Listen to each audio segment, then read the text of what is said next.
Joe Volpe, publisher of Corriere Canadese, and here on behalf of Go Live TV and Corriere Media Group with the comment of the day. It has everything to do with Brexit. But I know you're wondering what that giant Easter egg here to my right is. Stay tuned. I'm going to show you how you can win it at the end of this commentary. All right, let's go to that. So the comment of the day is driven by all the issues related to Brexit. And it's stimulated by the phrase, "Forgive them, Father, for they know not what they do."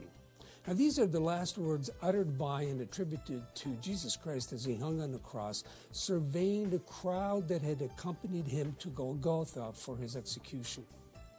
It may have been an inspiration for European leaders to give Prime Minister Theresa May a 2-week extension on the March 29 Brexit deadline. Now, Britain can still revoke the invocation of Clause 50 that authorizes the country's withdrawal from the European Union. Theresa May can also call for a second referendum, or better still, an election. Her MPs have got a lot to say about what's going to happen. Now, this option may be imposed on her if she loses yet another vote in the House of Commons on her deal, if it's going to take place. Her party seems determined to poison every chance to find another solution.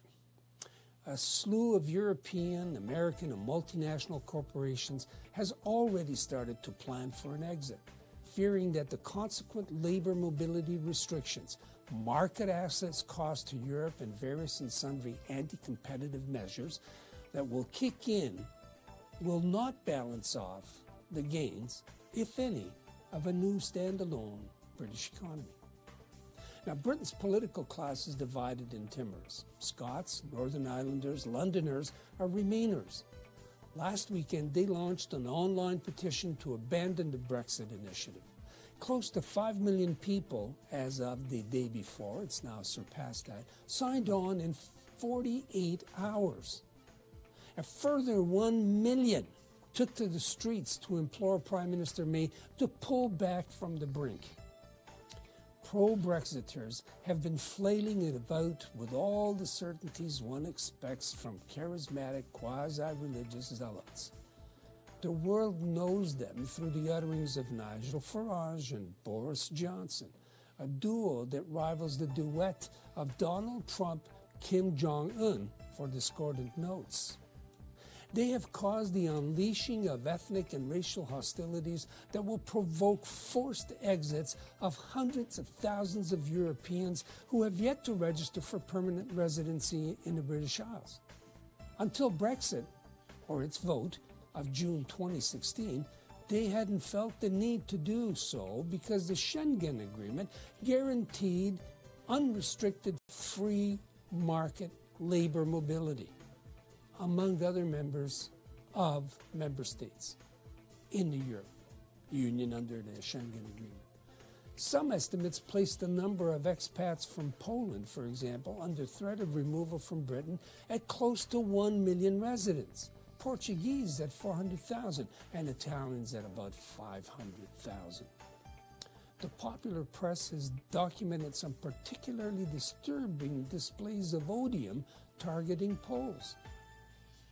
Europeans have been put on notice that unregistered aliens will be subject to removal the day after Brexit, or soon thereafter. Shades of Canada's undocumented workers.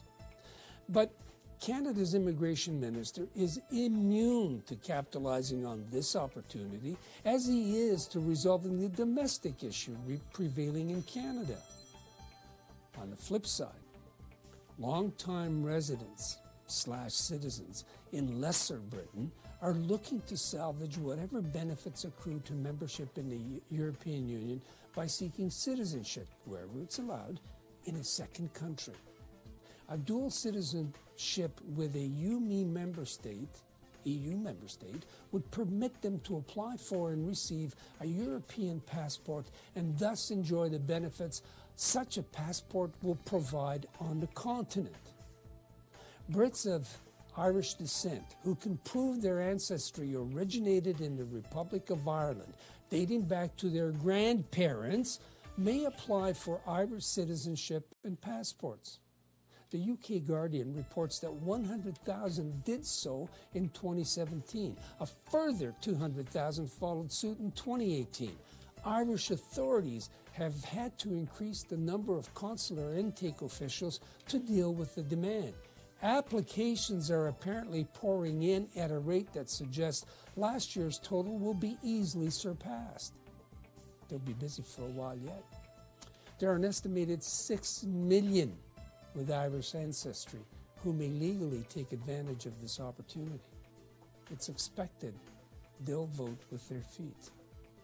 Now, as I said, I'm going to give you an indication of how to win this great Easter egg. Now, just to give you an indication of how big it is, all you need to do is to download our app, our Go Live app, and let us know at info@corriere.com, or call our newspaper and register yourself online or as a subscriber, and we'll have a draw. In about 10 days, you might win this giant, here it is, Easter egg. All the best. We'll see you in a few minutes with a commentary in Italian.